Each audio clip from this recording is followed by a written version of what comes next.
Gold, trusted gold buyers. మీరు తాకట్టు పెట్టిన బంగారాన్ని విడిపించి ఈ రోజు ఉన్న మార్కెట్ ధరకు కొనబడను.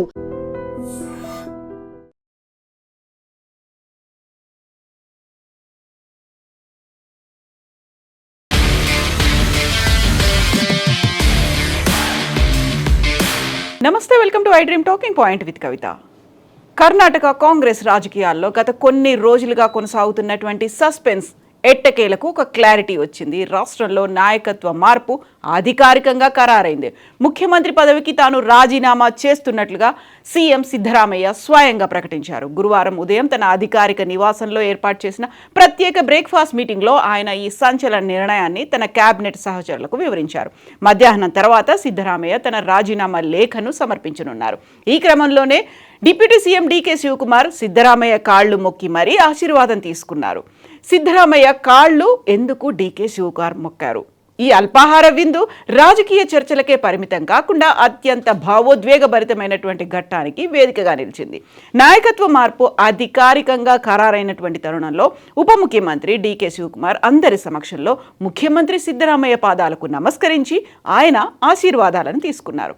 ఆ తర్వాత ఇద్దరు నేతలు ఒకరినొకరు ఆలింగనం చేసుకొని కాంగ్రెస్ పార్టీలో తమ ఐక్యతను చాటి చెప్పారు. అరుదైనటువంటి ఈ దృశ్యానికి సంబంధించినటువంటి ఫోటోలు, వీడియోలు ప్రస్తుతం సోషల్ మీడియాలో విపరీతంగా సర్క్యులేట్ అవుతున్నాయి. డీకే శివకుమార్ బాధ్యతలు చేపట్టడం దాదాపుగా ఖరారైందని పార్టీ వర్గాల్లో జోరుగా ప్రచారం సాగుతోంది. అయితే కొత్త ముఖ్యమంత్రి ఎవరు అనే దానిపై కాంగ్రెస్ హైకమాండ్ ఇప్పటిదాకా తుది నిర్ణయం ప్రకటించలేదు. ఆ కాంగ్రెస్ హైకమాండ్ ఏ నిర్ణయం తీసుకుంటుందో దానికి అందరూ కట్టుబడి ఉండాలని సిద్ధరామయ్య తన మంత్రులకు స్పష్టం చేసినట్టుగా తెలుస్తోంది. ఇక ఇప్పుడు వచ్చినటువంటి లేటెస్ట్ డెవలప్మెంట్ని బట్టి చూస్తే ట్రబుల్ షూటర్గా పేరున్నటువంటి డీకే శివకుమార్కే పట్టాభిషేకం ఖాయమనేటువంటి ఇండికేషన్స్ చాలా క్లియర్గా కనిపిస్తున్నాయి. ముఖ్యంగా ఈ నెల 30న అంటే ఈ మే నెల 30వ తేదీన శనివారం రోజే డీకే శివకుమార్ ప్రమాణ స్వీకారం చేయబోతున్నట్లుగా కూడా ఇండికేషన్స్ వస్తున్నాయి. కర్ణాటక కాంగ్రెస్ రాజకీయాల్లో గత కొన్ని రోజులుగా నలుగుతున్నటువంటి నాయకత్వ మార్పు వ్యవహారం గురువారం అత్యంత కీలకమైనటువంటి స్టేజ్కు చేరుకుంది. రాష్ట్రంలో అధికార బదిలీకి సంబంధించినటువంటి ప్రక్రియ ఊపందుకున్నప్పటికీ ఏ నిబంధనల ఆధారంగా ఈ మార్పు జరగాలనే దానిపై ఇంకా సందిగ్ధత కొనసాగుతూనే ఉంది. ముఖ్యంగా సీఎం సిద్ధరామయ్య కేంద్ర రాజకీయాల్లోకి తీసుకురావాలనే దానికి అధిష్టానం తీసుకున్నటువంటి ఈ ఆలోచనలకు నిర్ణయానికి ఒక బ్రేక్ పడినట్టుగా అర్థమవుతోంది.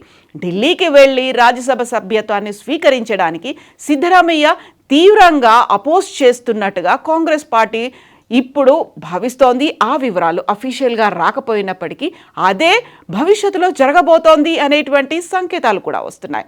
ప్రస్తుతం కర్ణాటక రాజకీయాల్లో ఒక సాంకేతికపరమైనటువంటి చర్చ కొనసాగుతోంది. రాష్ట్ర గవర్నర్ గెహ్లోట్ కొన్ని వ్యక్తిగత కుటుంబ కారణాల రీత్యా ఇప్పుడు ఆయన బెంగళూరులో అందుబాటులో లేరు. ఆయన కర్ణాటకను విడిచిపెట్టి తన స్టేట్కు వెళ్ళిపోయారు అనేటువంటి సమాచారం. ముఖ్యమంత్రి రాజీనామా, నూతన ప్రభుత్వ ఏర్పాటుకు సంబంధించి అధికారిక ప్రక్రియలు ఎక్కడా ఆగవు, అంతా షెడ్యూల్ ప్రకారమే జరుగుతాయి అనేటువంటి మాట కాంగ్రెస్ పార్టీ చెప్తున్నప్పటికీ నెక్స్ట్ ఏం జరగబోతోంది? రాబోయే కొన్ని గంటల్లో బెంగళూరుతో పాటుగా ఢిల్లీ వేదికగా కొత్త కేబినెట్ కూర్పుపై మరిన్ని కీలకమైనటువంటి ఫేజెస్ ఉండబోతున్నట్టుగా అర్థమవుతోంది. ముఖ్యంగా సీఎంగా రాజీనామా చేస్తే సిద్ధరామయ్యకు రాజ్యసభ సీట్తో పాటుగా జాతీయ రాజకీయాల్లో కీలక ప్రాధాన్యత కల్పిస్తామని హామీ ఇచ్చినట్టుగా ఇప్పుడు సమాచారం అందుతోంది.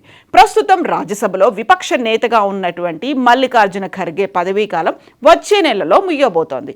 మల్లికార్జున ఖర్గే కూడా కర్ణాటక నుంచే ఆ స్థానంలోనే సిద్ధరామయ్యను కూర్చోబెట్టాలనేటువంటి నిర్ణయానికి కాంగ్రెస్ అధిష్టానం వచ్చినప్పటికీ సీఎం సిద్ధరామయ్య మాత్రం ఇందుకు నో చెప్పారని, అసలు యాక్సెప్ట్ చేయలేదు అనేది కాంగ్రెస్ వర్గాలు చెప్తున్నటువంటి మాట. సిద్ధరామయ్య కుమారుడు యతీంద్రకు క్యాబినెట్లో చోటు కల్పిస్తాము అనేటువంటి మాట కూడా అధిష్టానం చెప్పినట్టు తెలుస్తోంది. తాను జాతీయ రాజకీయాల్లోకి రాలేనని, దానికి ప్రధానమైనటువంటి కారణం తనకు హిందీ రాదు, భాషా సమస్య ఉంటుంది అనేటువంటి మాట సిద్ధరామయ్య రాహుల్తో చెప్పినట్టుగా ఇప్పుడు ప్రచారం జరుగుతోంది.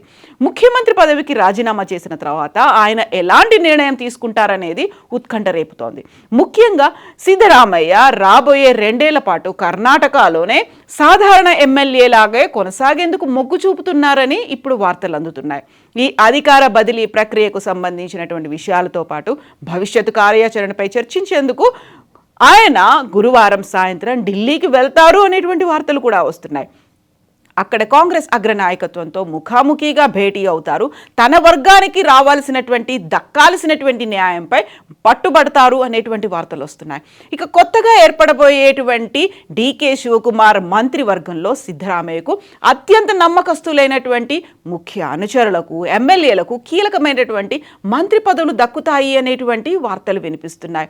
రెండు వర్గాల మధ్య కుదిరినటువంటి సయోధ్య ప్రకారం ఎలాంటి విభేదాలు లేకుండా ప్రభుత్వం సాఫీగా కొనసాగాలి అనేటువంటి ఉద్దేశంతో సిద్ధరామయ్య పెట్టేటువంటి డిమాండ్లకు అంగీకరించబోతున్నారు. అలా అయితేనే సమతూకం అనేది ఉంటుంది అనేటువంటి భావన ఇప్పుడు కాంగ్రెస్లో వ్యక్తమవుతోంది. రాబోయేటువంటి కొన్ని గంటల్లో ఢిల్లీ వేదికగా, దీంతో పాటుగా బెంగళూరులో జరిగేటువంటి తీవ్రమైనటువంటి పరిణామాల్లో కర్ణాటక నూతన ముఖ్యమంత్రి ఎవరు అనే దానిపై కంప్లీట్ క్లారిటీ రాబోతోంది. ఇక ప్రస్తుతం కర్ణాటక గవర్నర్ దావర్చంద్ గెహ్లోట్ ఇండోర్ పర్యటనలో ఉన్నారు. అయినప్పటికీ కూడా రాజీనామా ప్రక్రియను ఆలస్యం చేయకూడదని సిద్ధరామయ్య భావిస్తున్నట్టుగా తెలుస్తోంది. గవర్నర్ అందుబాటులో లేకపోయినప్పటికీ లోక్ భవన్కి వెళ్ళి ఆయన కార్యదర్శి లేకపోతే లోక్ భవన్లోనే ఆఫీస్లో లెటర్ను అందచేయాలి అనే నిర్ణయానికి సిద్ధరామయ్య వచ్చినట్టుగా సమాచారం. అయితే రాజీనామా ఆమోదం పొందాలంటే ఆయన వ్యక్తిగతంగా గవర్నర్ను కలవాల్సి ఉంటుంది అనేటువంటి ఒక మాట కూడా వినిపిస్తోంది. బట్ ఇప్పటికైతే ఒక క్లారిటీ వచ్చింది, సస్పెన్స్కి తెరపడింది. 2.5 ఏళ్ళు సిద్ధరామయ్య ఉంటారు, 2.5 ఏళ్ళు డీకే శివకుమార్ ఉంటారు అనేటువంటి మాట ముందు నుంచి కర్ణాటకలో కాంగ్రెస్ ప్రభుత్వం ఏర్పడిన దగ్గర నుంచి వినిపిస్తూ వస్తోంది. దానికి సంబంధించే బోల్డ్ అని గ్రూపులు, క్యాంపు రాజకీయాలు, రిసార్ట్ వేదికగా మంతనాలు జరిగాయి. ఎట్టకేలకు ఇప్పుడు డీకే శివకుమార్ ముఖ్యమంత్రి కాబోతున్నారు, సిద్ధరామయ్య దిగబోతున్నారు అనేటువంటి వార్తలు అయితే వినిపిస్తున్నాయి. ఖచ్చితమైనటువంటి క్లారిటీ ఈరోజు సాయంత్రం వరకు రాబోతోంది. సో తెర వెనుక ఎలాంటి మంతనాలు జరిగాయి, నెక్స్ట్ సిద్ధరామయ్య ఏం చేయబోతున్నారు, రాజ్యసభకు వెళ్తారా లేకుంటే సాధారణమైనటువంటి ఎమ్మెల్యే లాగా అసెంబ్లీలోనే ఉండబోతున్నారా? మీరేమనుకుంటున్నారో కామెంట్స్ రూపంలో తెలియజేయండి.